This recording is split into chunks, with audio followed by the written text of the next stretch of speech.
Have you ever worked with an amazing client, gotten them wonderful results, but then never heard from them again?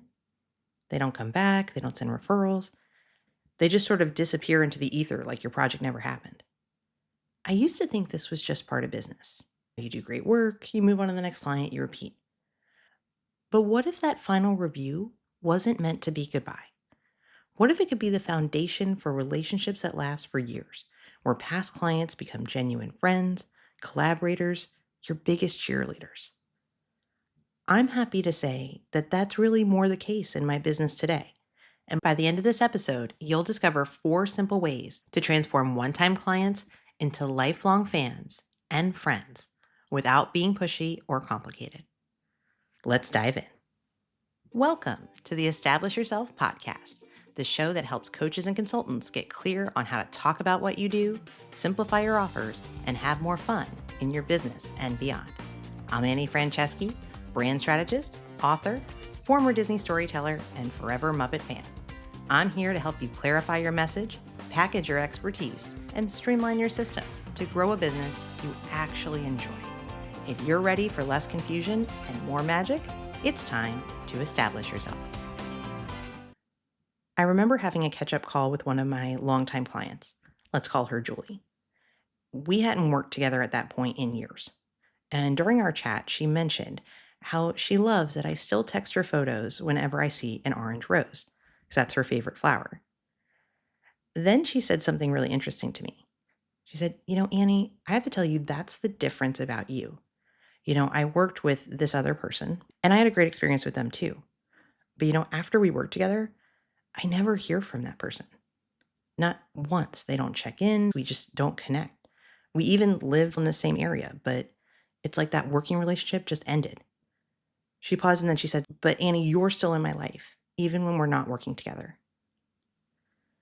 Fast forward a year after this conversation, that client was working with me again because there had been an organic need in her business.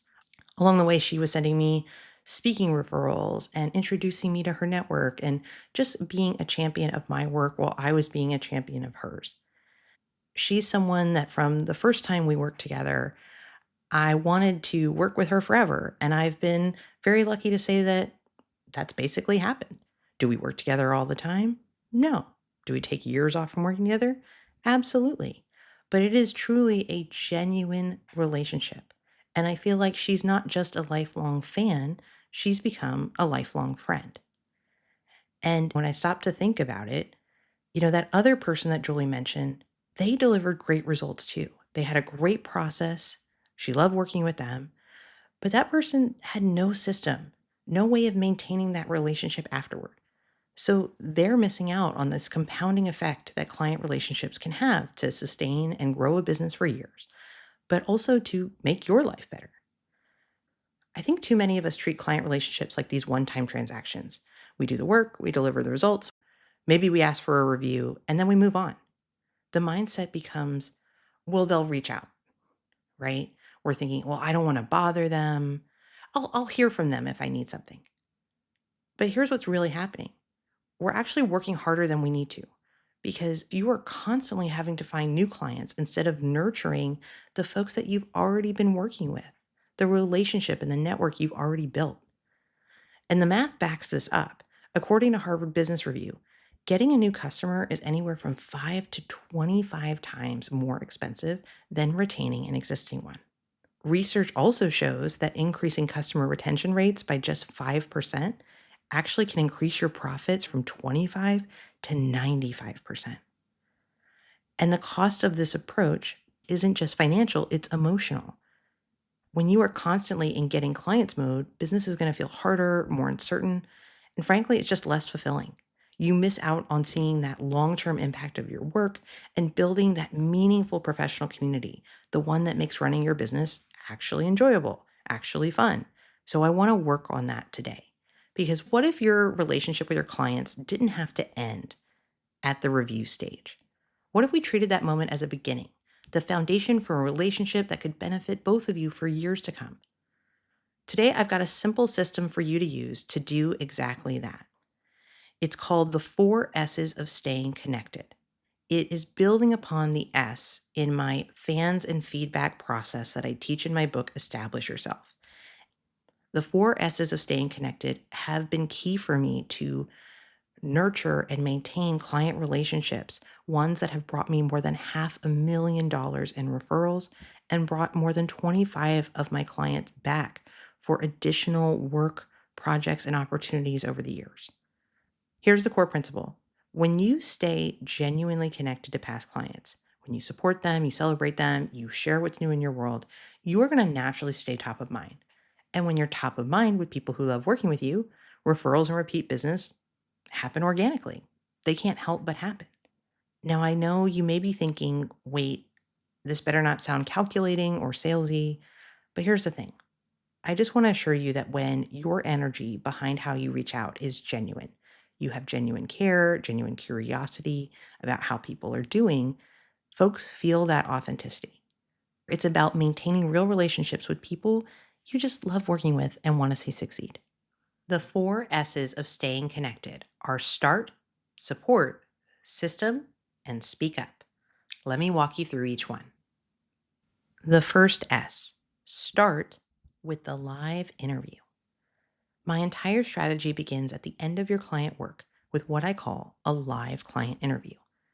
What I have done for the better part of a decade is instead of just emailing my clients and asking for a review, I invite them to have a 10 to 15-minute conversation with me. In that chat, we capture their experience, I answer any final question, and here's a big key. I let them know that I'm on their team going forward. I tell my client sincerely, even if we never work together again, I am so proud of you and so excited for your next chapter. Please keep me posted on what's going on because maybe I'll know someone who can help or I can send you a referral. Please put me on your email list. Tell me about what you have going on that's new in your business. Just keep me posted and let me know how I can support you. You will not be bothering me. Spoiler alert, your clients also worry about bothering you, right? This conversation is so key because it sets the tone for that ongoing relationship. I'm showing up and saying, look, I loved working with you and I am genuinely invested in your continued success. If you are not already doing live client interviews, I want to encourage you to set them. You can set them at the end of every project or engagement. If you have ongoing clients, you could do it every 6 months as a check in. But I really encourage you to have this conversational moment with people. That's exactly what I'm teaching on September 25th at my new pop up workshop called Get Better Testimonials. All right. So S number one is start. S number two is support. Support your clients in big and little ways. The most powerful relationship building often happens in these really tiny but regular moments. With Julie, it's texting her photos of orange roses when I see them. With another client who focuses on productivity, I forward them articles about that when I come across it. These little acts take maybe 30 seconds, but they mean the world to people. You can make someone's day. Here are some of my favorite low effort, high impact practices for this. Follow your past clients on LinkedIn and like their posts, comment on them. Sign up for their email list and reply when you get the newsletter, even if it's just congrats or this is so exciting. Refer them for speaking opportunities when you hear about them. I just sent 2 or 3 of those in the past week to clients I am not currently working with, just because I want to see them win. Make introductions when you think of someone that could help them or someone they should know. When I sign up for one of my clients' $15 book clubs, even though I can't attend, when I share their social media posts, when I close the loop and thank one of them for sending me a referral, these small gestures compound over time. They are not about perfect. They are about little tiny wins that just about any of us can do. I want to encourage you to pick one small way to stay connected to your clients that feels authentic to you. Maybe it's setting some time on your calendar to go into your client's LinkedIn posts once a week. Maybe it's sending a voice memo occasionally when you're thinking about someone or you see something that reminds you of a past client. I'm a big fan of not fighting how your brain works. So start with what feels natural to you and don't worry if it feels a little awkward at first. Like any new habit is going to get more comfortable with practice.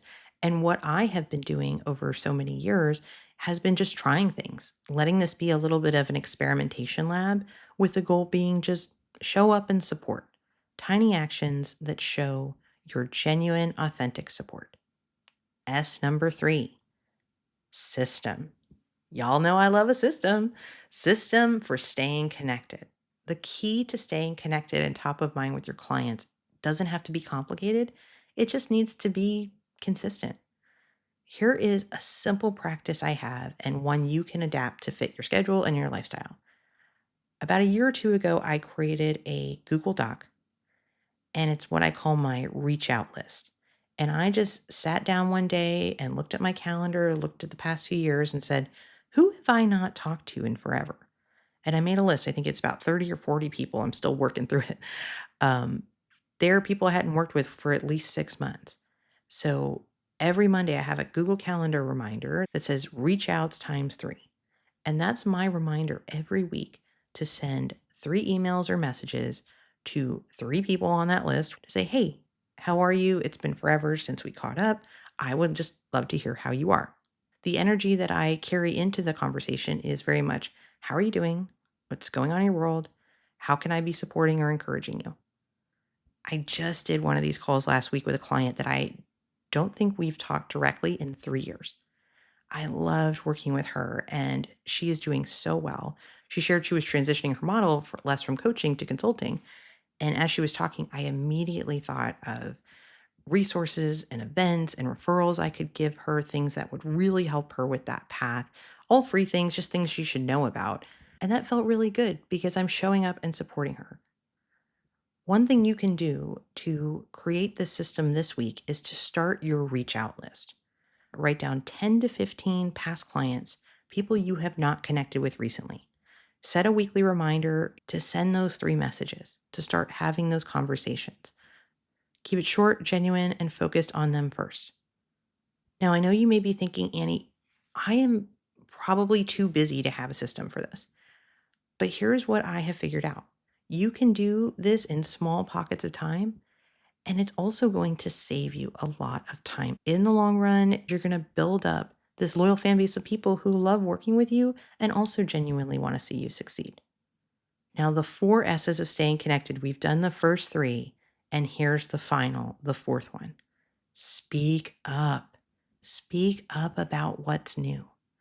One mistake I've made that I don't want to make anymore, and I don't want you to either, is to not be shy about sharing what's new in your business. When I do these reach out calls in my follow up system, I make it a point to share what's new and exciting in my business. I don't do this as a sales pitch, it is just a natural part of catching up. I've had to build this muscle because as a people pleaser, I really tend to focus entirely on the other person without sharing my own updates. I find it very uncomfortable. I'm hoping that they may ask, but if they don't, I'm just normally very silent. Here is what I've learned through experience. Your clients, these people, they love working with you. They think you are amazing. You're not bothering them if you share that you have a new program that you're excited about or you're taking a new direction in your business. You may feel like, well, I don't have anything exciting to share. But remember, what feels really routine or mundane to you could be fascinating or super valuable to somebody else. Share your latest client win, some new approach that you're trying, maybe even a book you're reading that's changing how you think about your work. There's a statistic that people generally underestimate how much others want to help them by about 50%. That means the average person wants to help you twice as much as you think they do. So that client sitting across from you on that Zoom call or at that coffee meeting, they want to support you, but they can't refer or share what they don't know about.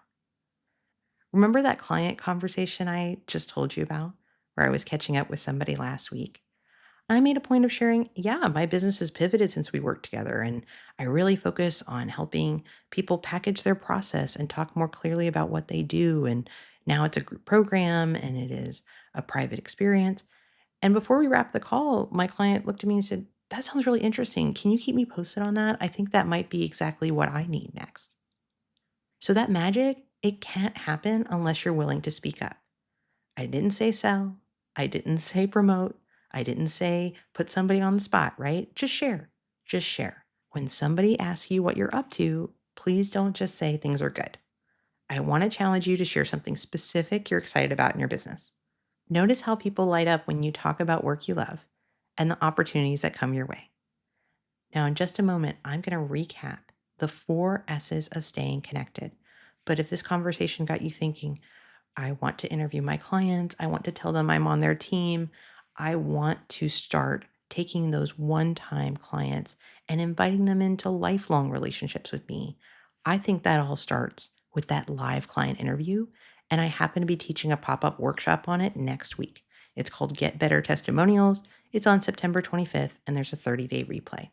I'll be sharing my complete system for how I do client interviews, the exact script I use, how I structure the conversation, and how it forms that foundation for what we're talking about today.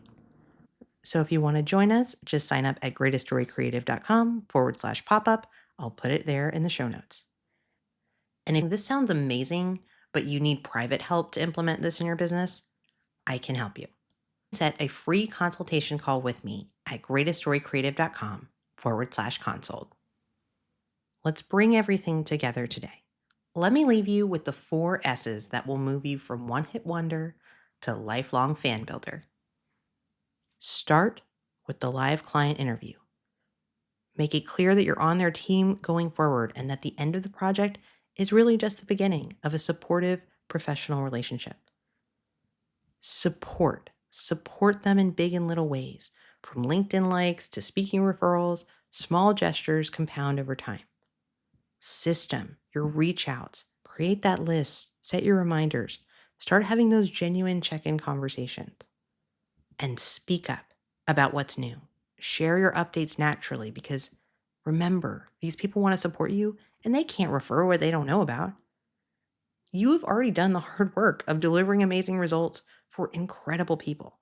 Now it's just about staying connected to them, doing that in ways that feel authentic and supportive, because when you do this consistently, your business becomes easier, more fulfilling, more profitable, and honestly, more fun. One small shift this week, maybe reaching out to just one past client, that could be the beginning of a referral relationship that changes your business and maybe even your life forever. Hey, do you like surprises? The credits are about to roll, but just like a Marvel movie, stick around to the end for something I put in just for you. Thanks for listening to the Establish Yourself podcast. I'm Annie Franceschi, and if you're enjoying the show, it would mean so much to me if you follow it, leave a quick rating, or share it with a friend. And for free branding resources and more ways to work together, head to greateststorycreative.com/podcast. Now here it is, your moment of magic. My son just started kindergarten, and I got the opportunity to go to his morning meeting. And his teacher plays this song called Brand New Day by Danny Go. And it is adorable because when the music really starts going and the kids sing the chorus, they're all off key and they're just shouting like 17 5-year-olds. And it is so energizing. And it got me thinking, why don't we do a warm up song? And it got me wondering, when do we stop doing the song to start our day? What grade is it? Is it first grade? Is it second grade? I know we didn't do it in high school, but maybe we should have. And then I thought, well, why don't I do it to start my day? So lately I have been playing Brand New Day by Danny Go to start my day, jumping around, thinking about my son doing the same thing. And if you need to pick me up and you don't have a perfect routine, I do not have a perfect morning routine, maybe give that a go. I think at minimum you will laugh, but it might just be the thing to start your day on a fresh and a fun note. And that's what I'm all about, as you know. So go have a brand new day, friends.